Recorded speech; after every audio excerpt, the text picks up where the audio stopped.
السلام علیکم ورحمۃ اللہ وبرکاتہ۔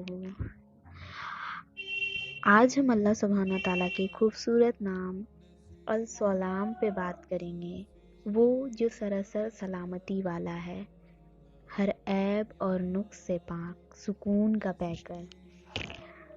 بسم اللہ الرحمن الرحیم۔ السلام۔ آج ہم اللہ تعالیٰ کے ایک اور خوبصورت اور پرسکون نام کو پڑھیں گے۔ آج کا اس السلام ہے، یہ اس جس کے معنی مختلف قسم کے آتے ہیں، معنی چین، سکون، امن، حفاظت، تسلیم، رضا۔ اسی سے ہمارا دین کا نام بھی نکلا ہے، اسلام۔ مسلمانوں کو ایک دوسرے کو سلام کرنا بھی اسی میں آتا ہے۔ اس کے علاوہ درختوں کی ایک قسم کو اور سیڑھی کو بھی سلام کہتے ہیں۔ سلام کی حقیقت امن ہے، یعنی اس نام کا مضبوط مطلب امن اور سلامتی ہے، سکون ہے۔ اگر اسے اپنے حساب سے سمجھا جائے تو اس کا مطلب ہے آفت وغیرہ سے محفوظ رہنا، بچائے رہنا، چھٹکارا پانا، عیب وغیرہ سے پاک و صاف ہونا۔ ہم یہاں اللہ کے صفاتی نام السلام کو پڑھ رہے ہیں۔ ہم نے اس نام السلام کو ہر طرح سے پرکھ لیا ہے، سمجھ لیا ہے۔ اب اس نام کی ذات کو جاننا ہے۔ السلام وہ ذات ہے جس کے پاس سکون ہے، جو خود امن کا پیکر ہے، وہ جو اپنے امان میں ہر وجود کو لپٹے ہوئے ہیں، وہ جو ہمیں ہر آفت سے محفوظ رکھے ہوئے۔ السلام سلامتی والی مکمل ذات ہے، جس ذات کے پاس سکون ہے۔ سکون کا دیار اس ذات کے ساتھ ہونے سے ملتا ہے۔ وجود مکمل تب ہوتا ہے جب السلام کو سپرد کر دیا جائے۔ ہمارا دین اسلام ہے اور ہمارا رب السلام ہے، اپنے اندر مکمل امن و سلامتی رکھنے والا، ہر چیز کو محفوظ رکھے ہوئے، ہر وجود کو سکون بخشتے ہوئے، پوری کائنات کو اپنے گھیرے میں لیے ہوئے السلام۔ السلام کے ساتھ ہونے سے سکون کا دیار ملتا ہے۔ سکون، ہاں سکون۔ سکون ہوتا کیا ہے؟ وہی ایک چیز جو امیر سے امیر شخص چاہ کر بھی خرید نہیں سکتا، وہ چیز جس کو انسان پاگلوں کی تلاش کرتے پھرتا ہے۔ واللہ لوگ سکون کے لیے ترستے ہیں۔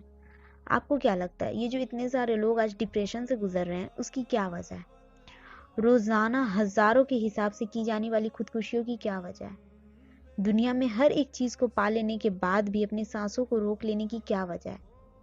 صرف اور صرف ایک وجہ ہے، بے سکونی۔ سکون کی قدر اسی کو ہوتی ہے جو کبھی اس کے تڑپا ہو۔ میں بس ذات خود سکون کی حوث کے لیے نہ جانے کہاں کہاں بھٹکی ہوں۔ یہ سکون بہت بڑی دولت ہے، مگر ہر ایک کو کہاں میسر ہوتی ہے۔ سکون دل کے اطمینان کو کہتے ہیں۔ یہ ایک ایسی کیفیت کا نام ہے جس میں انسان خود کو بہت ہلکا محسوس کرتا ہے۔ ہر پریشانی اور غم سے بری ہو جانے کو سکون کہتے ہیں۔ اپنے آپ کو کسی کے امان میں سونپ کر اطمینان حاصل کرنا سکون ہے۔ کسی پہ یقین کرنا کہ وہی میری حفاظت کرے گا، وہی میری قسمت بہتر کرے گا، وہی ہنسائے گا، وہی رلائے گا، اس بات کا یقین ہو جانا سکون ہے۔ سکون وہ کیفیت ہے جو قرآن میں ایمان والوں کے لیے بیان کی گئی ہے۔ قرآن میں آیا ہے کہ نہ انہیں کوئی مستقبل کا خوف ہوگا اور نہ ہی وہ اپنی ماضی پہ غمگین ہوں گے۔ یہی دو وجوہات تو ہیں ہماری بے سکونی کی، ماضی کا غم اور مستقبل کا خوف۔ ایک اور بنیادی وجہ ہے اللہ سے دوری۔ اگر السلام سے ہی دور رہیں گے تو سلامتی کیسے ملے گی؟ سکون کہاں سے میسر آئے گا؟ ہرگز نہیں۔ قرآن میں ہی اس بات کی دلیل بھی ہے کہ بے شک اسی ذات کی یاد میں دل اطمینان یعنی سکون پاتا ہے۔ سکون کی کڑی ہر موڑ سے ٹکراتے ہوئے اسی ذات کے سامنے آ جھکتی ہے۔ میں نے پہلے بھی بولا، السلام کے ساتھ ہونے سے ہی سکون کا دیار ہوتا ہے۔ میں نے اکثر پڑھا ہے اور سنا ہے کہ سکون اس دنیا میں نہیں ہے، وہ تو آخرت میں ہی ملے گا، یعنی جنت میں۔ میرا نظریہ تھوڑا مختلف ہے۔ مجھے لگتا ہے کہ جو لوگ اس دنیا میں سکون پاتے ہیں وہی جنت میں بھی اس کا مزہ لیں گے، ہر فکر سے آزاد پھریں گے۔ ہم سکون کو غلط معنیوں میں سمجھتے ہیں۔ سکون یہ نہیں کہ آپ پہ کوئی پریشانی نہیں آئے گی یا آپ غمزدہ نہیں ہوں گے، نہیں، بالکل نہیں۔ یہ دنیا امتحان کی جگہ ہے اور یہ سختیوں اور تکلیفوں کا گڈھا ہے، مگر ایمان والے، السلام کے بندے، ان تکلیفوں اور آزمائشوں میں بھی پرسکون رہتے ہیں۔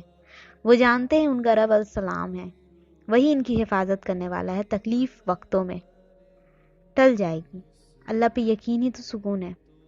آپ دیکھیے ہمارے پیارے نبی حضرت محمد صلی اللہ تعالی وسلم پر کس قدر آزمائشیں آئی، کس قدر غموں کے پہاڑ ٹوٹے، مگر ان کے پاس کیا تھا؟ کیا تھا جو انہیں ٹوٹنے نہیں دیتا تھا؟ کیا تھا جو انہیں ثابت قدم رکھے ہوا تھا؟ سکون، اللہ کے ساتھ ہونے کا یقین، اپنے رب کے لکھے پر یقین۔ سکون اسی کو کہتے ہیں، اور یہ اس دنیا میں ہی پایا جاتا ہے ان کے لیے جو خود کو السلام کی سپرد میں دے دیتے ہیں۔ سکون ایمان والوں کے پاس ہوتا ہے، اللہ کے قرب میں ہوتا ہے۔ ڈپریشن کی بڑی وجہ بے سکونی ہے، اور بے سکونی یقین کی کمی کی وجہ سے ہوتی ہے۔ ڈپریشن کے شکار لوگوں کی پریشانی یا تو ان کا ماضی ہوتا ہے، یا مستقبل کا خوف، یا پھر بے مقصد زندگی۔ حقیقت میں اللہ نے اس دنیا میں کسی کو بے مقصد پیدا ہی نہیں کیا۔ ہمارا مقصد اللہ کی عبادت ہے، اللہ کی رضا اور جنت حاصل کرنا، یہی ہمارا مقصد ہے۔ اور اپنے اصل مقصد کو جاننا بغیر اپنے وجود بے مقصد محسوس ہوتا ہے۔ ہم سکون، دل کی خوشی کو کہاں کہاں تلاش کرتے ہیں؟ اولاد میں، مال میں، بیوی میں، دولت میں، کاروبار میں، دنیا کی ہر رنگینی میں، مگر سکون تو وہاں ہوتا ہی نہیں ہے۔ ہمارے لبوں پہ اکثر یہ کلمات ہوتے کہ اولاد کی طرف سے سکون نہیں ہے، گھر میں سکون نہیں ہے، اور اسی طرح کے الٹے سیدھے ہمارے خیالات۔ بھائی، سکون تو دل کی کیفیت کا نام ہے جو صرف اللہ کی طرف سے ملتا ہے۔ نہ ہی یہ کسی رشتے سے ملتا ہے اور نہ ہی دولت سے۔ ہاں، اگر آپ کا دل اللہ سے جڑ جائے، اس سے سکون حاصل کر لے، تو ہر رشتے، ہر چیز، ہر نعمت آپ کے لیے سکون بن جاتی ہے، آپ کے رب کی طرف سے جو السلام ہے۔ اس کے علاوہ اکثر لوگ سکون کو گناہ میں بھی پا لینے کا دعویٰ کرتے ہیں۔ وہ سکون نہیں ہوتا، وہ نفس کی لذت ہوتی ہے جو بالکل وقتی ہوتی ہے، جسے ہم عام طور پہ انجوائمنٹ کہتے ہیں۔ یاد رکھیں، سکون کا دیار اللہ کے ساتھ ہونے سے ملتا ہے۔ دیار گھر کو کہتے ہیں، آرام گاہ۔ سکون کا وہ گھر جس کا ہر شخص چاہتا ہے کہ وہ اسے ملے، وہ صرف ایمان والوں کو ملتا ہے، وہ جن کے ساتھ السلام ہو۔ ہمارا دین بھی امن اور سکون کا دین ہے۔